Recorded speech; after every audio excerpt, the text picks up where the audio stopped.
ఆసరా మహారాజు తానే సమిధల్లె మారి నిలువెల్లా వెలిగెరా భోగాన్ని విడిచి త్యాగాన్ని వలచి తాపసిగా నిలిచెరా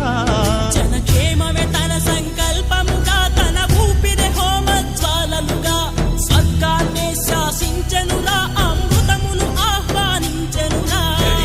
జాడతో ఈ వేళ జన జీవితాలు చిగురించేలా కాలసీమలో ఈ వేళ రతనాల ధారలే కురిసేలా కల్లు కల్లు మని సిరిము వల్లే చినుకే చేరగా జల్లు జల్లు మని పులకింతల్లు పుడమే పాడగా హరివిల్లు నెత్తి కరిమబ్బు వాన బాణాలే వేయని నిలువెల్ల మనసు వడగళ్ళు తాకి కడగ